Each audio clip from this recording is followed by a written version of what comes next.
দর্শক আসসালামু আলাইকুম। গত ২৪ ঘন্টায় দখলদাররা ৮১ জন মানুষকে হত্যা করেছে। এভাবে প্রতিদিনই তাদের হত্যাকাণ্ড চলতেছে, কখনো ৩০ জন, কখনো ৪০ জন, কখনো ৫০ জন।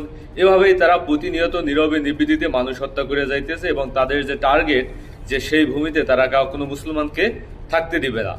মুসলমান যারা যারা এখন পর্যন্ত অবশিষ্ট আছে, সেখানে খাদ্য ঢুকতে পারতেছে না, চিকিৎসা দেওয়া হইতেছে না, সেখানে কারেন্ট নেই, বিদ্যুৎ নেই, পানি নেই, যে কোনোভাবে যেভাবে খুশি সেভাবে তারা মানুষ হত্যা করতেছে এবং মানুষজনদেরকে সেখান থেকে চলে যেতে বলা হইতেছে এবং এখনো অনেকে মাটি কামড়ে সেখানে টিকে আছেন। হয়তো তারা টিকে থাকতে পারবেন না, সেখানে একেবারে জনশূন্য করা হবে।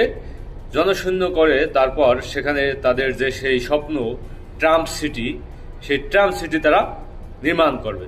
সেখানে বড় বড় ক্লাব হবে, সেখানে বড় বড় বার হবে, সেখানে বড় বড় জুয়ার আসর বসবে এবং এই মধ্যপ্রাচ্যের বিভিন্ন রাষ্ট্রপ্রধান, বিভিন্ন শেখ, বিভিন্ন ধনী ব্যক্তিরা সেখানে গিয়ে জুয়া খেলবেন, সেখানে গিয়ে নাচ করবেন, সেখানে গিয়ে ড্যান্স করবেন এবং সেখান থেকে প্রচুর পরিমাণে টাকা তারা কামিয়ে তারপর তাদের দেশে নিয়ে যাবে। এই হইল তাদের প্ল্যান, এই হইল তাদের পরিকল্পনা এবং সে অনুযায়ী তারা কাজ করতেছে।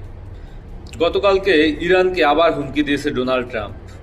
আপনারা জানেন যে ফর্দ পারমাণবিক স্থাপনা সহ ৩টি বড় বড় পারমাণবিক স্থাপনা, নাতানজ এবং ইস্পাহান, এই ৩টি পারমাণবিক স্থাপনায় আমেরিকার স্টাইল বিমান দিয়ে সেখানে বড় বড় তাদের যে বড় বোমা রয়েছে, সেই বোমা কিন্তু তারা ফেলেছে এবং তারা দাবি করেছিল যে সবকিছু ধ্বংস হয়ে গেছে। কিন্তু এখন তারা বিভিন্ন স্যাটেলাইট ইমেজ পর্যালোচনা করে দেখলো যে আসলেই সেখান থেকে যে তাদের রয়েছে ইউরেনিয়াম, সেই ইউরেনিয়াম সম্ভবত তারা সরিয়ে নিয়ে গেছে, কারণ সেখানে তারা কিছু গাড়ি দেখতে পেয়েছে যে সেখানে হামলার আগে অনেক গাড়ি সেখানে ঢুকছে এবং সেখান থেকে বেরিয়ে গেছে।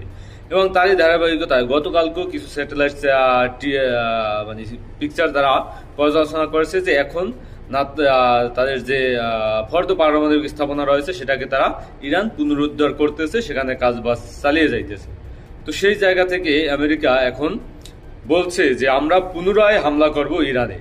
যদি ইরান কোনোভাবে পারমাণবিক স্থাপনায় যদি তাদের যে গবেষণা বা সেই যদি পারমাণবিক বোম যদি বানানোর চেষ্টা করে, তাহলে আমরা ইরানে পুনরায় হামলা করব, এই হুমকি দিয়েছে ট্রাম্প।